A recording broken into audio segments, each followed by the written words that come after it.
예수님이 십자가를 지시는 과정, 그리고 고통 가운데 능력과 희롱을 당하시고 고통받으시다가 숨지시고 그것을 바라보는 그 주변의 사람들, 그리고 아리마대 요셉의 등장까지가 오늘 15장의 말씀입니다. 이제 다음 주에 16장, 이제 마지막 장인데 드디어 부활의 아침이 옵니다. 뭐 우리가 너무 잘 아는 얘기지만 해가 뜨기 바로 전이 제일 어둡대요. 근데 사실은 과학적으로나 여러 가지 측정을 해보면 새벽 전이 가장 밝지는 않습니다. 한밤중이 새벽 해가 뜨기 전이 가장 어둡지가 않아요. 한밤중이 가장 어둡습니다. 과학적으로는. 그런데 왜 해가 뜨기 전이 가장 어둡다고 느끼냐면 이게 체감되는 거예요. 체감되는 거. 어둠이 길어지고 더 이상 빛이 보이지 않을 것 같고, 이런 그 어둠의 시간이 길어지면 길어질수록 점점 더 어둡다고 느끼게 되는 거죠. 자기 스스로가. 그래서 오늘 이 부활의 아침 바로 전, 어떻게 보면 예수님의 그 십자가의 사건 전체를 통해서 예수님의 사역 전체가 마무리되고 인간의 구원이 이루어지고 하나님께서 인간과 체결하셨던 구원의 약속이 온전히 이제 성취되고 이런 놀라운 사건입니다. 그럼에도 불구하고 이 십자가의 사건은 설교하기가 참 부담스러워요. 참 마음이 무겁습니다. 마음이 아프고 힘든 부분이 있습니다. 그래도 우리가 많이 들었던 내용, 십자가의 사건과 부활의 얘기는 참 많이 설교를 들었음에도 오늘 다시 한번 새로운 관점으로 처음 듣는 얘기처럼 한번 집중해서 들어보도록 하겠습니다. 우선 이제 6가지 맥락이 있습니다. 첫 번째는 빌라도와 예수님이 만나는 사건입니다.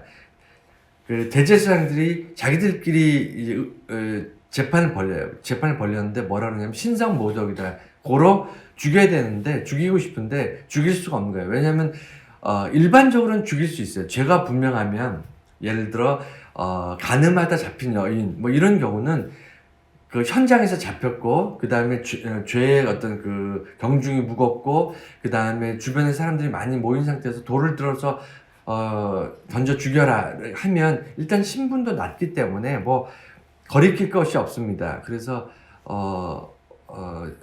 그런 직결 침판 같은 것들로 사람을 죽이고 할 수도 있지만, 실제 그 예수님을 따르는 무리가 많았기 때문에, 그리고 정치적으로도 굉장히 민감한 부분이 있었기 때문에 대제사장들이 예수를 직접 죽이지 못하고 빌라도에게 데려가는 거예요. 죽여달라고 이제 데리고 갑니다.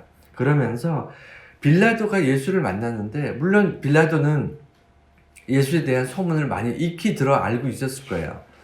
어느 정도는 알고 있었을 겁니다. 그럼에도 불구하고 예수를 만났는데 이게 잡혀온 거거든요. 잡혀와서 재판을 해야 되는 상황인데, 빌라도의 눈에는 도대체 이 예수라는 청년을 왜 죽여야 되는지, 어떤 죄목으로 죽여야 되는지 답이 안 나오는 겁니다.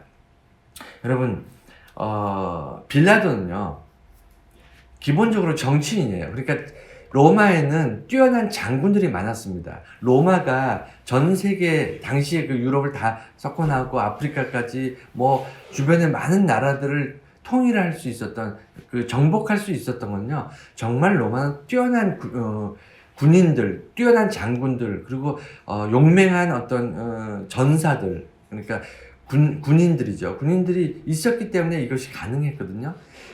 그런 어떤 뛰어난 군인들이 있기도 했고, 또 한편으로는 굉장히 뛰어난 전략가들이나 정치인들도 있었습니다. 여러분, 정치인들은요, 기본적으로 백성들을 편안하게 잘 먹고 잘 살고 공정하고 이렇게 백성들을 잘 통치하는 것이 뛰어난 정치인일까요? 아니면 자기가 급속도로 진급, 그러니까 높은 자리에 올라가는 정치인이 뛰어난 정치인일까요? 여러분 어떻게 생각합니까? 예나 지금이나 정치라는 것은요, 기본적으로 백성들을 이롭게 하고 하는 것이 아니고요, 자기 일신이 출세하는 것이 정치입니다. 그래서 왜 그것이 중요하냐면 정치의 기본은 내가 높은 자리에 올라가서 영향력 있는 권력을 가지고 내 뜻을 내가 세상을 어떻게 통치할 것인가 내 뜻을 실현시키고 펼쳐보겠다. 이게 정치의 목적이에요. 물론 그렇지 않은 사람들도 있습니다.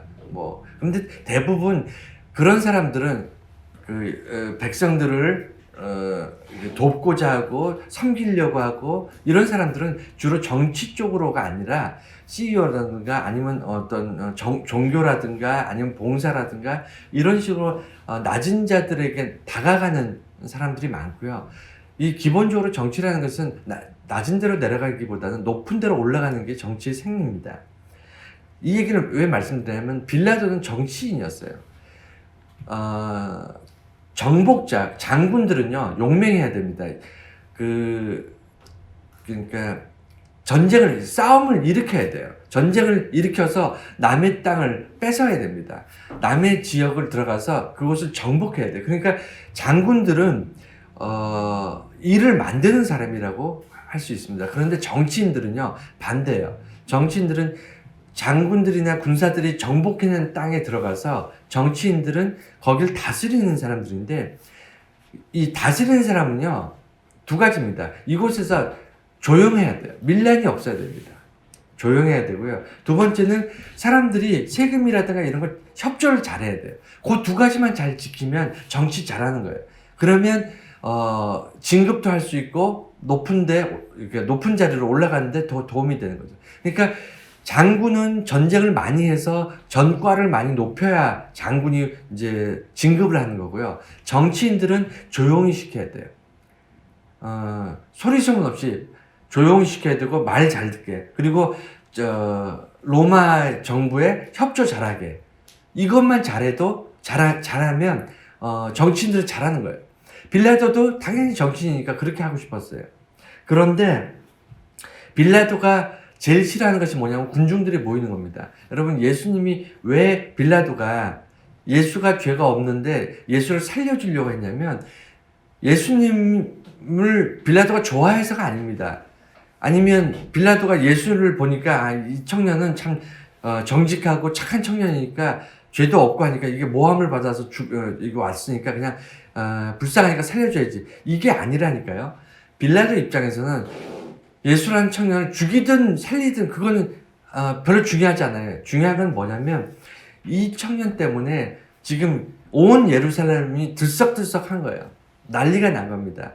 이쪽 예수를 따르는 세력과 예수를 죽이려고 하는 세력이 만나서 온통을 시끄러워요. 이게 싫은 거예요. 정치하는 사람들은 사람이 모이는 게 싫습니다. 여러분 지금 토요일마다 지금 광화문에 이런 데 지금 집회들 지금 대규모로 막 하잖아요. 정치하는 사람들 이거 되게 싫어해요. 사람들 모이는 자체를 싫어합니다, 일단. 왜냐면 이거 통제하기가 어려우니까. 빌라도도 똑같아요. 그래서 예수를 죽이면 일이 골치 아팠잖아요. 그러니까 살려서 내보내고 싶은 거예요. 살려서 내보내면 내 알 바 아니다. 그래서 빌라도 입장에서는 도대체 이 예수라는 청년이 죽어야 될 죄가 뭔가를 찾습니다. 근데 예수님의 죄가 뭐냐면 이 대제사장들이 데리고 와서 이 사람이 유대의 왕이라고 했다. 그러니까 죽여라. 이렇게 얘기합니다. 여러분 유대의 왕이라고 하는 것은 분명히 로마 입장에서는 어떻게 보면 반역죄고요. 어떻게 보면 어떤 저항하는 세력일 수 있습니다. 그런데 분봉왕 로마가 이렇게 책정해 놓은 로마가 세워놓은 분봉왕들이 있는데 그 분봉왕이 아닌 유대의 왕, 이스라엘의 왕을 자처한다 이거죠. 그러니까 빌라도 입장에서는 예수가 따르는 사람들이 밀란을 일으키거나 로마에 대적하지만 않으면 예수를 건드리지 않는 것이 속 편한 거예요. 그래서 살려주기를 원했는데 대제사장들은 예수를 죽이기 위해서 빌라도에 데려갑니다. 그런데 유대인의 왕이다 또는 신성 모독이다 이런 죄목들은 정치적인 것이 아니고 사실 빌라도 입장에서는 유대인들 너희들이 알아서 할 문제지 왜 이런 죄목을 가지고 나한테 데리고 왔느냐 이것이 불만인 거예요. 너희들 안에서 해결해라. 그래서 예수를 내보내고 싶었어요. 왜냐하면 이게 판결을 어느 쪽으로 하든 시끄러워질 게 뻔하니까. 살려놔도 시끄럽고 죽여도 시끄럽고 뭐 시끄러울 수밖에 없죠. 양쪽 진영이 지금 난리가 아니니까. 그러니까 그냥 자기가 손대지 않고 예수를 그냥 풀어주고, 그러니까 예수를 살려주고 싶은 게 아니고 그냥 예수하고 자기하고 상관없다. 나는 예수 신경 안 쓸 테니까 니들이 알아서 해. 이렇게 내보내고 싶은 거예요. 그런데 대제사장들은 무슨 일이 있어도 예수를 죽이려고 했죠. 여기에는 또 이유가 있습니다. 제가 여러 번 말씀드렸듯이 여기는 정치적 이유도 있고요. 종교적인 이유도 있고요. 그 다음에 기득권, 사회 계층 간의 문제도 있어요. 대제사장들은 당시 로마가 허용하는 몇 가지가 있습니다. 그 중에 하나가 문화, 정치, 종교예요. 그러니까 로마 사람들이 정복을 한 지역이 너무 넓기 때문에 이 모든 지역에, 정복한 지역에 로마의 법이나 로마의 문화를 심어 넣을 수가 없습니다. 왜냐하면 여러분 알다시피 문화가 하루아침에 바뀌고 사회가 하루아침에 바뀌는 게 아니잖아요. 몇십 년이 지나도 몇백 년이 지나도 안 바뀝니다. 잘. 그 민족성이라는 게 있고 민족이 대대로 이어왔던 어떤 습성이 있기 때문에 쉽게 안 바뀌어요. 그래서 통치하기 위해서 어떻게 했냐면 기본적으로 분본화, 로마가 지명한 왕들을 세우고 그다음 정치가들을 파견하고 그다음 종교나 문화나 어떤 생활 습관들 이런 것들에 대해서 어느 정도 다 인정을 해줘요. 용인을 해줍니다. 니들 마음대로 하라고. 그런데 예수란 청년 한 사람이 사회를 들썩들썩하게 만드는 거예요. 마치 많은 무리를 이끌고 로마에 대항하는 것처럼 그렇게 비춰지게 된 거예요. 그러면 대제사장 입장에서는 자기들이 그나마 유지하고 있던, 자기들이 누리고 있던 종교적 자유와 어떤 정치적 일정 부분의 어떤 권리나 아니면 물적 어떤 기득권 이런 것들을 상실할 위험이 있어요. 그래서 대제사장 입장에서는 로마에 협조하고 세상이 평온하고 자기들의 어떤 말이라든가 자기들의 어떤 종교적인 어떤 권위 같은 걸 유지하기 위해서는 예수님 같은 이런 세력들은 일어나면 안 돼요. 그래 반드시 죽이려고 하죠. 여러분 여기서 이제 결론을 이제 첫 번째 빌라도와 예수의 만남의 결론을 내린다면 예수를 죽이려고 했던 사람은 누구죠? 빌라도도 아니고요. 로마도 아니고요. 백부장도 아니에요. 예수를 죽이려고 했던 사람, 가난한 사람들도 아니고요. 갈릴리 사람도 아니고 유대인도 아닙니다. 예수를 죽이려 한 사람은 아무도 없어요. 그러니까 예수를 죽여서 득이 되는 게 아무도 것도 없는 거예요. 모든 사람이 예수를 죽이는 것에 대해서 관심이 없습니다. 그러니까 예수를 죽이고 살리는 자체에 관심 자체가 없어요. 근데 유일하게 누구냐면 지금으로 따지면 목사와 장로가 예수를 죽입니다. 그러니까 예수를 죽이는 사람들은요, 예수의 제자들이에요. 예수의 제자들이 예수를 등지고 배신하고 예수를 팔아먹고 하나님을 믿고 제사 지내는 대제사장들이나 바리새인들이 예수를 죽이려고 하는 거죠. 여러분 안타까운 건 뭐냐면요, 지금 2000년 전이나 지금이랑 똑같아요. 지금도 교회가 어려움을 당합니다. 사회적으로도 매우 나쁜 평가를 받으면서 사회가 교회를 걱정하는 그런 시대에 살고 있습니다. 그런데 교회가 이렇게 힘들어진 거가 불교 때문일까요? 아니면 이슬람 때문입니까? 여러분 어떻게 생각합니까? 아니면 무슨 대중문화 때문에 교회가 어려워졌나요? 전 세계의 어떤 집단이나 어떤 단체도 교회를 공격하고 교회를 무너뜨리려고 교회를 이렇게 무너뜨리고 싶어하는 단체가 거의 없어요. 자기들 살아남기도 바쁜데 무슨 교회를 공격합니까? 그런데 교회가 왜 힘들어지죠? 내부에서 무너지는, 내부에서. 누구 때문에? 교회 지도자들 때문에 무너지는. 교회가 힘든 거는 교회 지도자 때문이에요. 100%입니다. 거의 교인들의 문제도 마찬가지고요. 교회가 앞장서서 국민들을 선동하고 정치적으로도 경제적으로도 사회적으로도 문화적으로도 온통 악영향을 다 미치고 있는 게 지금 교회 아닌가요? 지금 여러분 객관적으로 어떻게 생각하세요? 교회가 지금 세상에 선한 영향을 미치고 있습니까?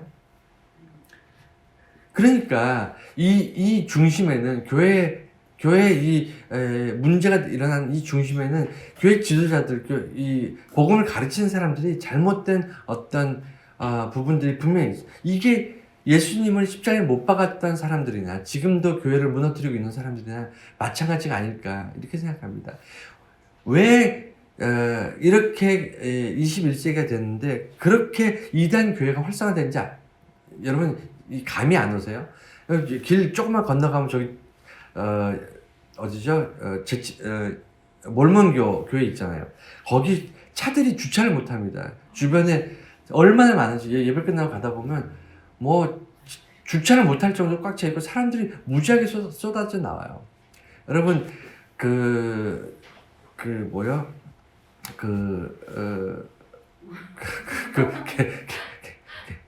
걔네들 이름도 생각이 안 나네. 신천지.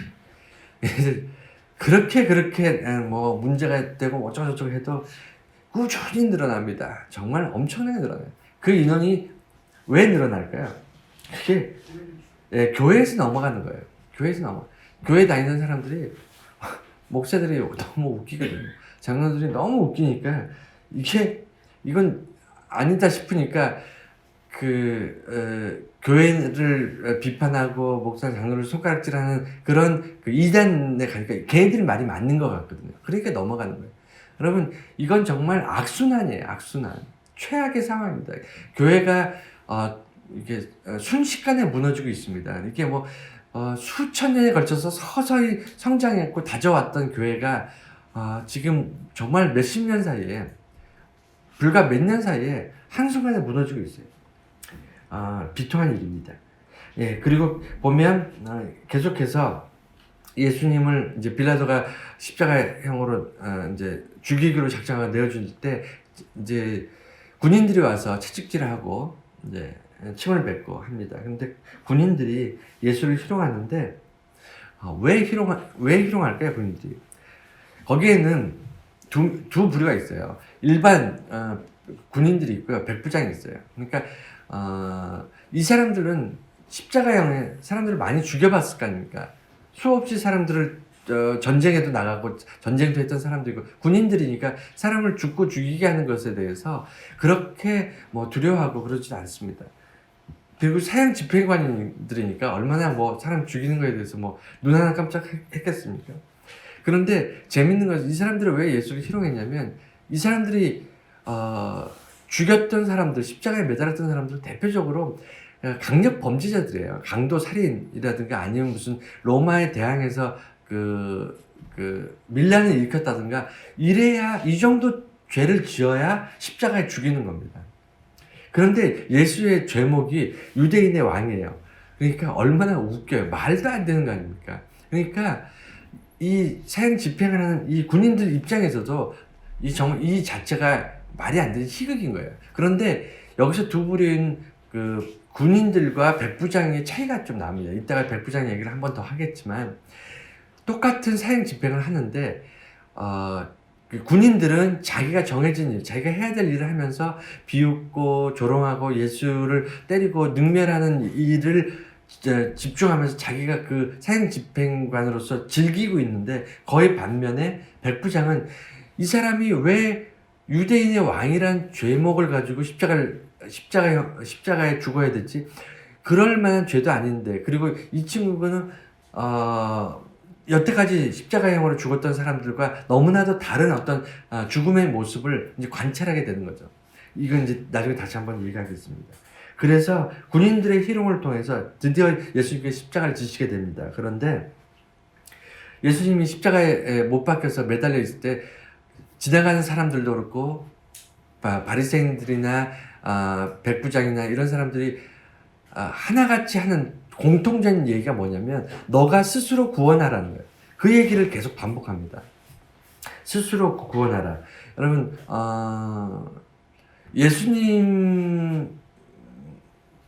예수님이 들어야 했던 가장 그러니까 가장 비참한 얘기가 뭐냐면 너는 남은 구원하는데 스스로 구원하지 못하는구나 이 얘기예요. 이게 왜 모욕적인 얘기냐면 예수님께서 사람들을 구원할 때, 예를 들어 뭐 병자를 고친다거나 말씀을 가르친다 할 때는 세상에 공짜는 없잖아요. 반드시 무엇인가를 누군가가 얻게 되면 누군가는 그것을 값을 지불해야 됩니다. 그러니까 받는 사람이 있으면 주는 사람이 있어야 되고 반드시 대가를 지불해야 되는데, 누군가가 구원을 받았다면 그 값을 치렀어요. 누가 치렀죠? 예수님이 치렀습니다. 그러니까 누군가를 치료했으면 거저 치료된 게 아니고요. 예수님께서 그 치료를 위해서 자신이 지불하신 거예요. 누군가를 구원하셨다면 그 구원을 위해서 예수님께서 자신이 스스로 대가를 지불하셨습니다. 그런데 여기서 사람들이 비웃는 거는, 너가 남을 구원하지만 스스로 구원하지 못하는구나 하고 비웃을 때, 이 얘기는 지켜보는 사람들이 봐, 내가 너를 네가 아무리 기적을 베풀고 뛰어나고 똑똑하더라도 남들은 고치고 남들은 구원해 주지만 너는 내가 잡아다가 십자가에 못 박으면 너는 스스로 구원하지 못하잖아. 너는 별 볼 일 없어. 내가 너보다 더 중요한 위치야. 내가 너를 좌지우지할 수 있어. 이런 사고가 깔려 있어요. 대제사장도 그렇고요. 빌라도도 그렇고요.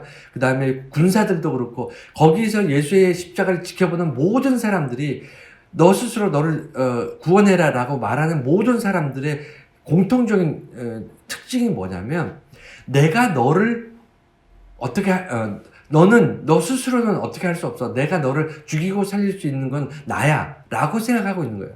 그 생각을 대제사장이나 빌라도나 군인들이나 똑같이 하고 있는 겁니다. 이 이야기를 듣고 있는 예수님은 그 사람들의 중심을 보기 때문에 이들이 얼마나 안타깝고 정말 고통스러우시겠어요. 왜냐하면 지금 이 받는 고통과 죽음과 십자가는 바로 그렇게 생각하고 있는 저 사람들을 구원하기 위해서 지금 이 고통을 견디시는 거거든요.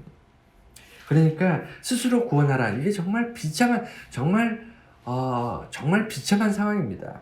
뭐라 표현할 수 없을 만큼 참담한 상황이에요.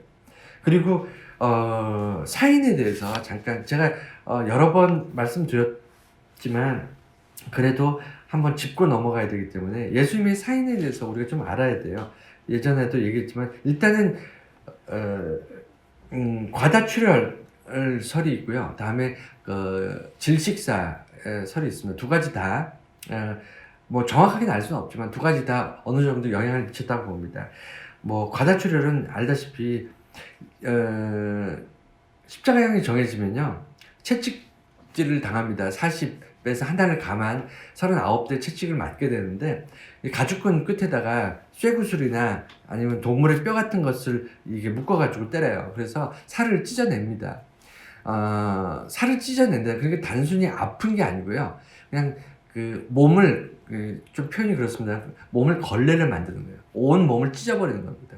그러니까 몸에 있는 피는 왜냐하면 십자가형을 지는 사람은 다시 살릴 이유가 없잖아요. 다시 치료하거나 뭐 할 필요가 없으니까 뭐 상처가 나든 말든 신경을 안 써요. 그러니까 39대를 때리고 나면 사람이 거의 뭐 어마어마한 출혈량을 보입니다.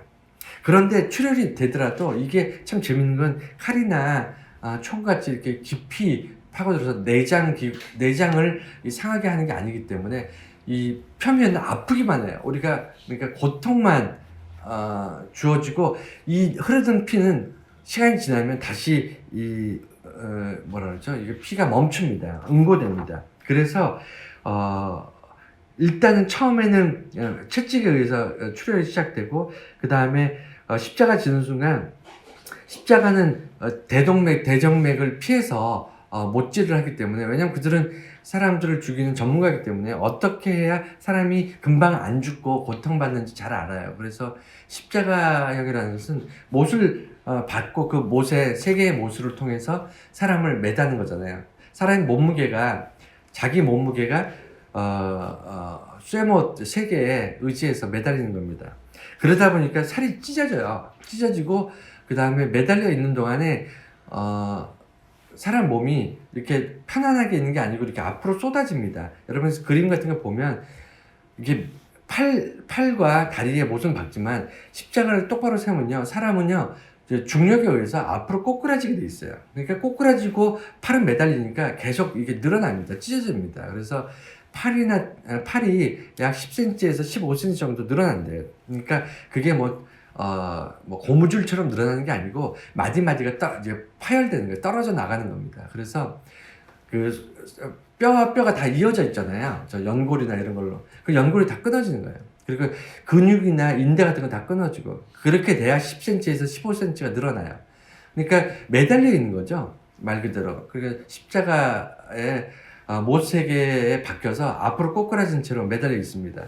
그러니까 출혈량이 엄청나고 고통도 말할 수 없이 심합니다. 그런데 그 상황에서 예수님은 이제 피와 물을 다 쏟았다 이렇게 기록되어 있는데 그러니까 흉부외과 전문의들이 얘기에는 그 정도 형벌에 그 정도 매달려 있으면 몇 시간 못 버텼을 거다. 피의 혈액량 때문에 그렇게 얘기를 하는데 기록에 의하면 며칠을 매달려 있었던 사람들이 있었대요. 그러니까 예수님 비교적 빨리 돌아가신 거예요. 빨리 돌아가신 거고 굉장히 오래 고통을 받는답니다. 왜냐하면 피가 응고된대요. 그러니까 못 박아서 매달아 놓으면 피가 계속 나오면 금방 죽을 텐데 그 고통 속에서도 피가 어느 정도 흐르다가 멈춘답니다. 사람 몸에 한 2리터 정도의 피만 흘러도 사람이 서서히 이게 뭐죠? 이게 그 뇌나 이런 데로 산소 공급이 안 돼서 서서히 사람이 죽어가기 시작하는데 뭐 3리터인가 4리터 정도 빠지면 뭐 사망에 이른다고 합니다. 어쨌든 예수님께서는 그 피를 다 쏟으셨는데 또 한편으로는 의사들의 말에 의하면 질식사일 가능성도 높다고 얘기해요. 질식사라는 게 뭐냐면 아까 말씀드렸듯이 양쪽으로 못을 받고 사람이 매달려 있으면요 장기나 이런 것들 앞으로 쏟아지잖아요. 그래서 폐를 누른대요. 장기에 있는 심장이나 이런 것들이 그리고 횡격막이 밑으로 처지면서 폐나 이런 것들이 밑으로 처지고 그래서 구조적으로 호흡하기가 힘들어진답니다. 여러분들 경험하셨는지 모르겠지만 높은 데서 떨어지거나 아니면 뭔가 이렇게 충격을 받거나 아니면 교통사고 같은 걸 당해서 이렇게 큰 어떤 이렇게 충격을 받으면요 숨이 안 차지는 경우가 있을 거예요. 그게 왜 그러냐면 이게 심장이라든가 폐라든가 모든 게 자율신경에 의지해서 하는 것들이 많은데 사람이 십자가에 매달려서 못에 매달려서 있게 되면 그 충격과 그 고통 이런 것 때문에 숨을 쉴 수 없게 되는 거죠. 그러니까 단순히 기분이 아니고요. 이게 자세 때문에 그래요. 자세 매달려 있기 때문에 사람이.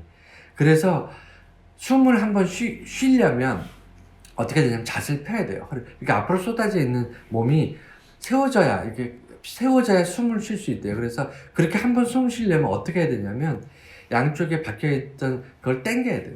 그러니까 못이 손이 아니라 이제 손목에 박혀있는 못인데 그것을 당기면서 발을 겹쳐서 못을 박거든요. 3개를 박는데 그러니까 못이 박혀있는 발을 이렇게 밀치면서 올라와야 돼요. 그러니까 이렇게 매달려 있는 상태에서 올라와야 숨을 한번 쉴 수 있는 거예요. 그러니까 그 못이 박힌 발을 힘을 주고 일어서야 됩니다. 그래야 숨을 쉴 수 있어요.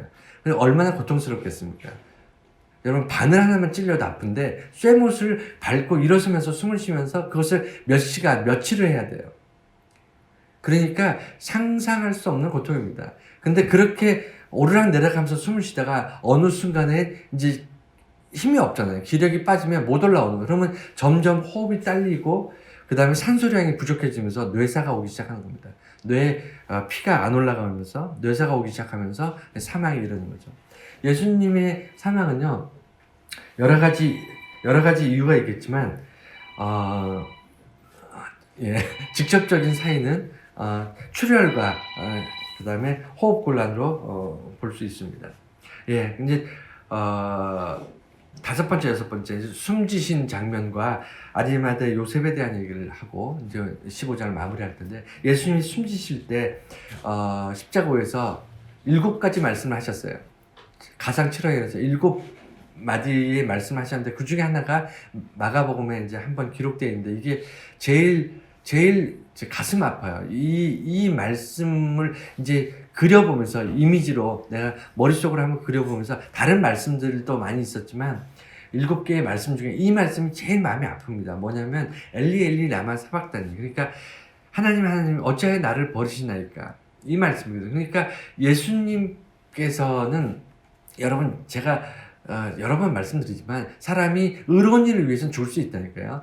내가 국가와 민족을 위해서 전쟁이 났어요. 그래서 전쟁을 하면서 전쟁터에서 전쟁을 하면서 내 나라를 위해서, 내 가족과 내 형제 자매를 위해서 대신 죽을 수 있어요. 그리고 선한 일을 위해서, 의인을 위해서, 그리고 옳은 일을 위해서 우리는 죽을 수 있습니다. 그런데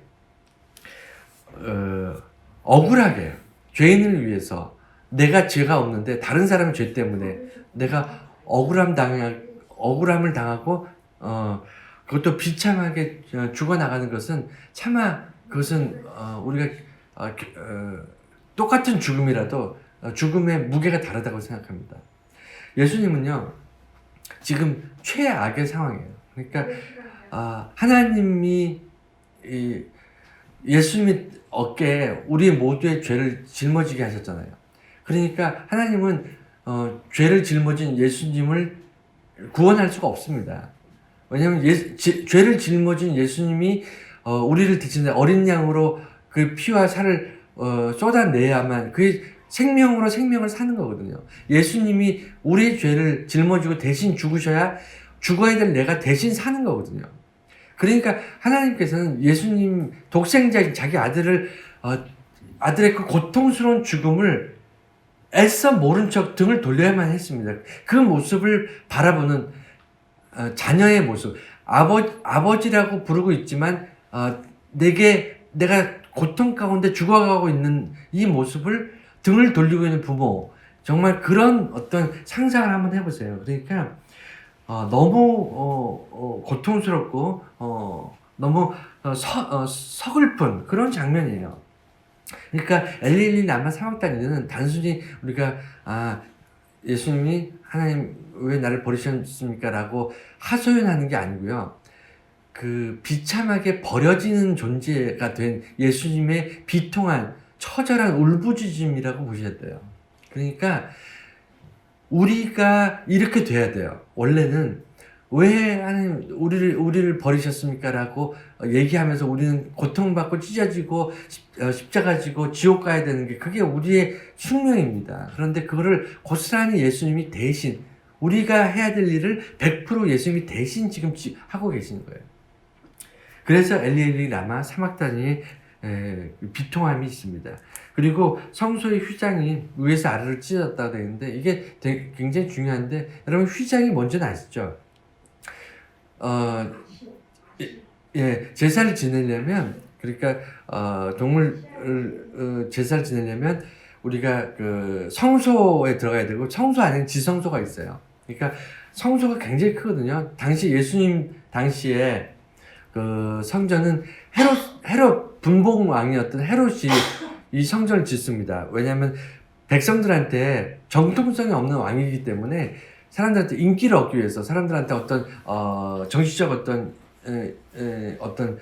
그런 인기를 얻기 위해서, 지지를 얻기 위해서 사람들한테 잘 보이려고 성전을 지어요. 그래서 예수님 시대에 있었던 성전이 헤롯 왕이 지은 헤롯 성전이에요.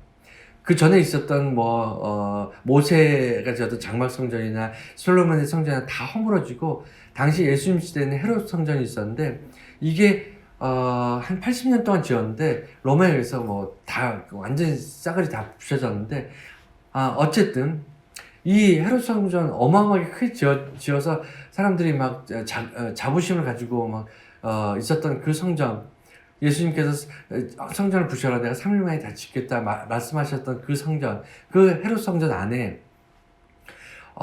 성전이 있고 뜰이 엄청나게 큽니다. 그 안에 지성소가 있어요. 지성소는 일반인들이 절대 못 들어갑니다. 오직 대제사장이 1년에 딱 한 번만 들어가요. 왜냐하면 지성소 안에는 하나님의 영광이 머물러요. 그래서 일반인들이 들어가면 살아나오지 못합니다. 심지어는 대제사장도 그 지성소에 1년에 한 번 들어갈 때 그 정결 의식을 해야 돼요. 미리 제물을 드리고 자기가 정결 의식을 하고 들어가서 죄가 없는 상태로 들어가야지, 혹 죄가 있는 상태로 완전히 정결을 하지 못한 상태로 지성소에 들어가면 죽어서 끌려 나옵니다. 발목에다가 끈을 묶어서 지성소에 들어가요. 그래서 계속 들어가서 딸랑딸랑 방울을 달아놓고 걸어 다니고 왔다 갔다 하면 딸랑딸랑 소리가 나잖아요. 그럼 밖에서 그 발목에 묶어놓은 줄을 붙잡고 있다가 딸랑딸랑 소리가 나면 가만히 있다가 조용하게 딸랑 소리가 안 나면 죽은 거예요. 그래서 그 사람이 들어가서 끄집어내지 못하니까 그 발목에 묶은 줄을 잡아 당겨가지고 대제사장을 끄집어냅니다. 그만큼 지성소의 권위가 어마무시한 거예요. 그래서 지성소와 성소를 나누는 곳이 그곳에 이제 입구에 휘장을 이제 달게 되는데 이 휘장이요, 여러분 이런 커튼이 아니에요. 이런 커튼 찢어지는 게 아닙니다. 휘장의 두께가 10cm입니다. 그러니까 천으로 10cm 두께에 거의 뭐라 그러죠? 거의 뭐 벽 하나 두께입니다. 그리고 밑으로 한 20m, 위로 한 10m 정도 돼요. 휘장이 두께가 한 10cm 되고 수백 명이 달려들어도 못 들어요. 그걸 수백 명이 들어야 되는 겁니다. 당시에 제사장들 300명이 들고 옮겼다고 하는 기록이 있어요. 휘장이 그렇게 만만한 게 아닙니다. 여러분 생각해 보세요. 여러분 청바지 손으로 한번 찢어보신 적 있나요? 손으로 찢어집니까? 칼이나 가위를 대지 않은 상태에서 청바지 찢어보셨어요? 찢어진 거를 더 찢는 거 말고요. 멀쩡한 옷을 못 찢습니다. 사람이 힘으로 못 찢어요. 그런데 청바지의 두께가 얼마나 하겠어요? 요만하잖아요. 근데 10cm 두께예요. 10cm. 이런 휘장이요, 위에서부터 아래로 찢어집니다. 예수님이 숨지실 때. 이건 뭐냐면 지성소, 하나님이 지성소에 머무시던 하나님이 예수 그리스도의 죽으심과 그 피 때문에 드디어 하나님께서 휘장을 찢어지는 거예요. 하나님께서 휘장을 위에서 아래로 찢어버리시는 거예요. 둘이 됐대요. 두 개로 나눠졌대요. 이게 있을 수가 없어요. 이거 휘장은 당시에 그 무엇으로도 휘장을 둘로 쪼갤 수가 없습니다. 칼이나 가위 같은 것도 되는 것도 아니고요. 그 무엇으로도 찢을 수 없는데 그것을 밑에서 위로 찢은 것도 아니고 말씀드렸듯이 높이가 10m예요. 10m를 위에서 아래로 어떻게 찢습니까? 무슨 사다리도 없고. 그러니까 자연적으로 절대로 찢어지지 않는 것을 찢어졌어요. 찢어진 이유는 예수님의 죽으심과 십자가를 통해서 하나님께서 지성소를 찢고 나오시는 겁니다. 인간이 자유롭게 하나님께 나아가고 하나님이 인간들에게 들어올. 그래서 예수님의 십자가 이후로 우리가 하나님의 이름을 부르고 하나님께 기도하고 하나님께 예배하는 거예요. 그 전에는 상상도 할 수 없었어요. 상상도 할 수 없었던. 여러분, 그래서 예수 그리스도의 십자가라는 것은 예수님의 고통의 시간과 또 하나 어마어마한 그 기적의 사건이 이 휘장에 찢어집니다. 그리고 또 하나 또 기적이 있었는데 그게 뭐냐면 백부장이 예수님의 밑에서 십자가 처형을 이렇게 지켜보는 그것을 진행하잖아요.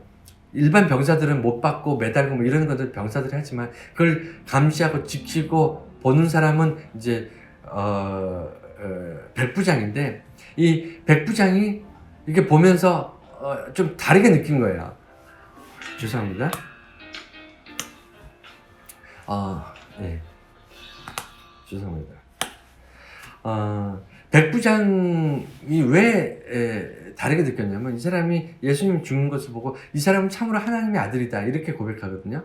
여러분, 예수님이 다른 사람들하고 다르게 예수님께서 십자가에서 죽지 않고 다시 걸어 내려오셨나요? 아니면 예수님이 고통받지 않고 그 십자가에 매달렸는데 막 방실방실 웃으시면서 기뻐하셨습니까? 예수님이 도대체 예수님이 죽으시는 과정에서 십자가 위에서 죽으시는 과정에서 다른 십자가형을 받았던 죄인들하고 다른 게 하나도 없어요. 하나도 없습니다. 예수님이 십자가에 못 박혔는데 십자가가 공중에 떠 있었다든가 특이할 만한 사항이 하나도 없어요. 기록된 거는 그렇습니다. 예수님께서 고통 받으셨고 그 다음에 남들처럼 똑같이 피를 다 쏟으시고 그리고 때가 되셔서 숨지시고 이런 과정을 밑에서 백부장이 봤는데 도대체 백부장 예수님의 뭐가 달랐기 때문에 예수님을 보면서 하나님의 아들이라고 그랬을까요? 백부장이 무슨 평소에 유대교를 절실히 믿거나 하나님을 잘 믿는 그런 믿음이 좋은 사람이었을까요? 절대 아니에요.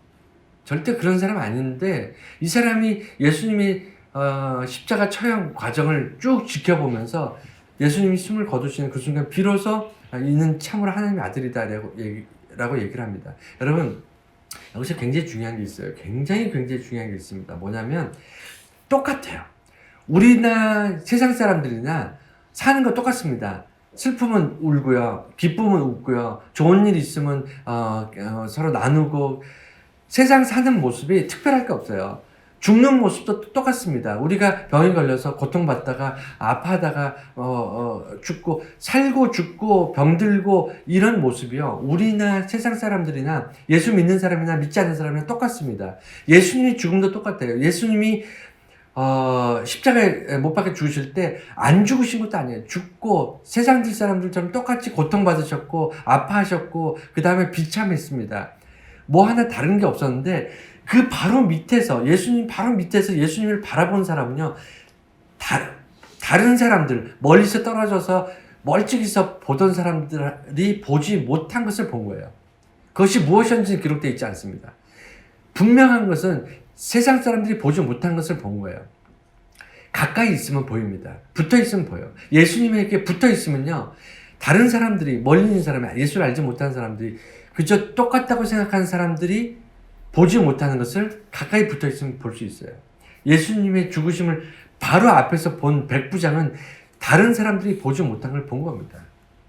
마찬가지예요. 우리들이 예수 믿고 사는 게 그런 모습 다 똑같아요. 우리가 뭐 특별합니까? 우리가 뭐 기도하면 갑자기 로또 복권을 당첨되고, 우리가 기도하면 죽은 사람이 살아나고, 우리가 그러나요? 우리가 안수 기도하면 무슨 뭐 다리 절던 사람이 벌떡 일어나고, 우리 그렇게 삽니까? 그렇지 않잖아요. 우리 평범하게 살잖아요. 그런데 예수 믿는 사람은요, 우리 안에 예수 그리스도의 심장이 있기 때문에 우리랑 가까이 사는 사람, 우리를 지켜보는 사람, 우리랑 바로 옆에서 함께 하는 사람은요, 우리가 우리를 볼 때는 나는 세상 사람하고 똑같이 사는 것 같은데, 우리 옆에 있는 사람은 우리를 다르게 봐요. 저 사람은 다르다라고 얘기합니다. 저 사람, 예수 믿는 사람은 다르다라고 그걸 발견하는 거예요. 이게 굉장히 중요합니다. 복음은요, 우리가 말을 잘해서, 아니면 뭔가 선물을 베풀고, 아니면 사람들한테 어떤 체계적으로 전도 프로그램을 위해서 전도하고, 그래서 전도하는 게 아니고요, 가까이 있는 거예요. 내 가까이 있으면요, 내 안에 예수 그리스도의 심장이 뛰는 것을 듣습니다. 그래서 저 사람은 똑같아. 남들처럼 분노하고 좋아하고 기쁜 일 있으면 기뻐하고, 그다음에 뭐 욕심도 내고 죄도 짓고, 일반 사람들하고 똑같은데 내가 가까이 옆에서 있어 보니까 이 사람은 하는 짓은 똑같고 사는 모습은 똑같은데 뭔가 달라라고 이렇게 발견하는 거예요. 깨닫게 되는 겁니다. 백부장이 그것을 본 거예요. 예수님의 죽음 속에서 예수님의 모든 사람들이 그 비참함과 절망과 고통의 눈빛 속에 있을 때, 예수님께서는 사랑의 눈빛, 섬김의 눈빛, 그리고 세상을 구원하는 그 사명을 가지고 계신 그 예수 그리스도의 어떤 모습을 본 겁니다. 우리는 모르죠. 왜냐하면 기록되어 있지 않으니까 어떤 모습으로 예수님이 돌아가셨는지 모르지만, 백부장은 그걸 보고 나서 이 사람은 하나님의 아들이라고 얘기합니다. 이 사람은 선지자다. 이 사람은 의인이다. 이 사람은 죄가 없다. 이렇게 얘기한 게 아니에요. 이 사람은 참 좋은 사람이다. 이 사람은 참 용감한 사람이다. 참 훌륭한 사람이다. 이렇게 얘기한 게 아니라니까요. 백부장이 뭐라고 얘기했냐면, 이 사람은 하나님의 아들이다. 이렇게 얘기했어요. 어떻게 백부장이 그걸 알았을까? 어떻게 그것을 발견했을까? 그거는 예수님의 발 밑에서 그 예수님이 쏟아져 내려오는 피와 죽어가시는 그 모습을 통해서 우리가 보지 못한 특별한 걸 본 겁니다. 예수 믿는 사람이 어떻게 예수를 믿죠? 뭐가 다른가요? 예수 믿지 않는 사람도 예수에 대해서 잘 압니다.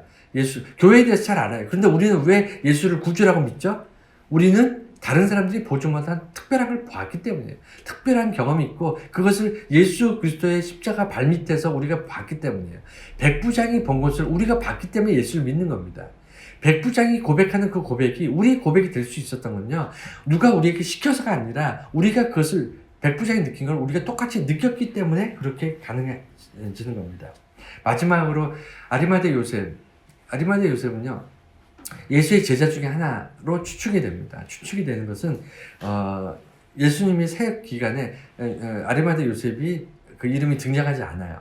그럼에도 불구하고 이 사람은 성경 기록에 하나님이 나라를 기다리는 사람이었고, 그 다음에 공회, 다시 말해서 바리새인들 중에서도 존경받는 사람이래요.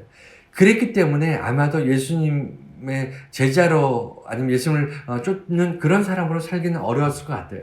그런데 아리마대 요셉이 결정적으로 자기의 존재감을 드러낸 것은 예수님의 시체를 빌라도에게 달라고 한 겁니다. 십자가 향해 처한 사람들은 흉악범들이나 아니면 이런 사람들이 많기 때문에 함부로 사람들이 와서 시체를 달라고 하지 않아요. 왜냐하면 문제가 발생할 수 있기 때문에. 그래서 예수의 제자들이 그렇게 많았고 예수를 따르는 사람이 그렇게 많았지만 빌라도 앞에 가서 당당하게 겁 없이입니다. 말 그대로. 잘못해서 그 같은 당이다, 같은 죄목 뒤집어 씌워서 같은 물이다 이렇게 되면 죽을 수도 있어요. 그게 무서워서 베드로랑 제자는 다 도망갔잖아요. 예수랑 같은 부류다.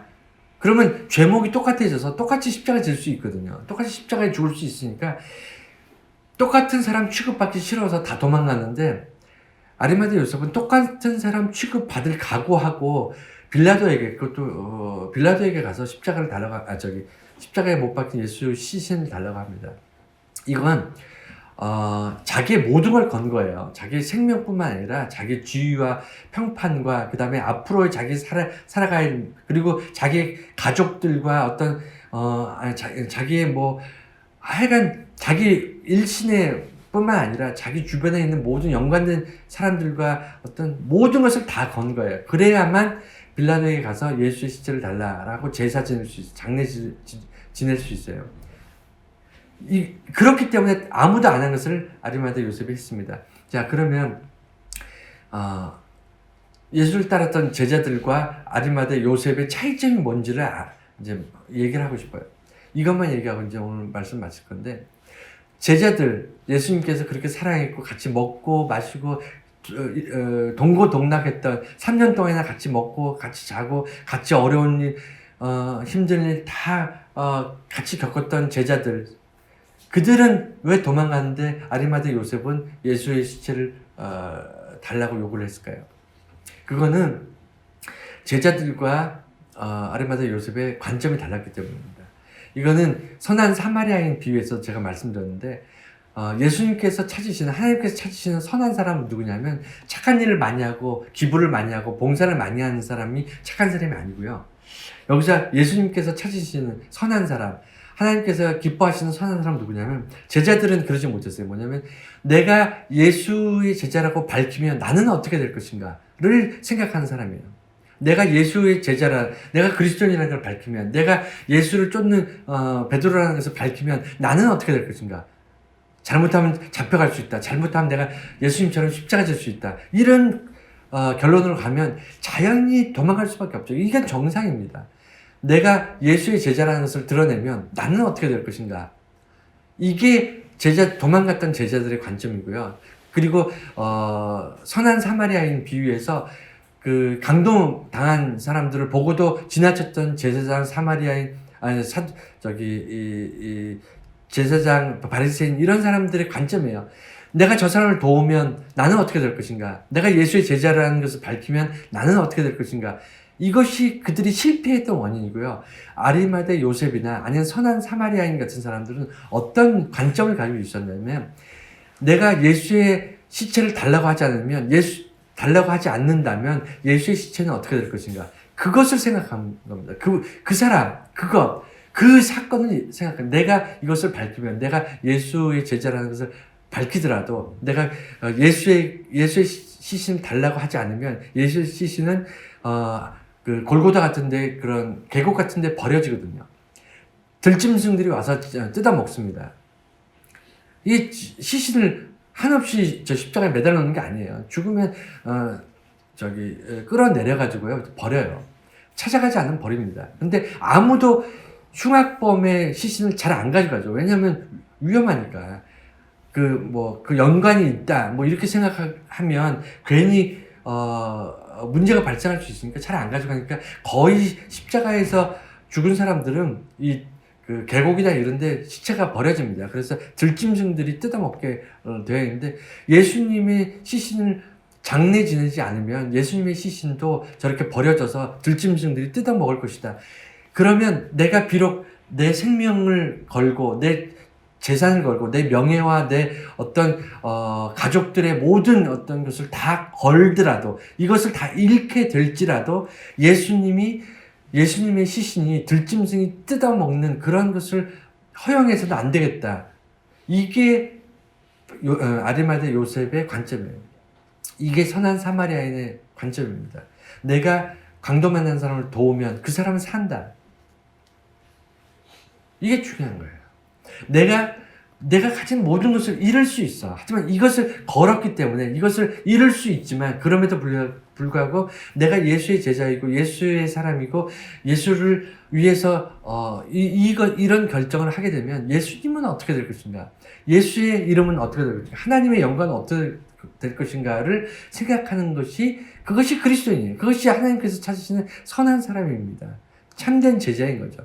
그래서 이 십자가 사건 전후로 해서 제가 볼 때는 옥석이 가려진 거예요. 사람들 앞에서 드러나는 제자들은 사실은 별 볼 일 없었고요. 드러나지 않았던 아리마대 요셉 같은 그런 제자들이 예수님의 참된 제자였다라는 것이 이제 옥석이 가려진 겁니다. 물론 예수의 12제자는 이후에 성령님께서 오시고 그들이 변합니다. 그리고 제대로 된 제자의 삶을 살아요. 순교하면서 살게 되는데, 최소한 예수님이 십자가 지고 부활하시는 그 과정 속에서는 이들이 참 제자가 맞나, 심지어는 이 사람이 맞나 싶을 만큼 참 안타까운 상황입니다. 이런 상황 속에서 예수님이 십자가를 지고 정말 묵묵히 가셔야 할 길을 가셨음을 우리가 보게 되었습니다.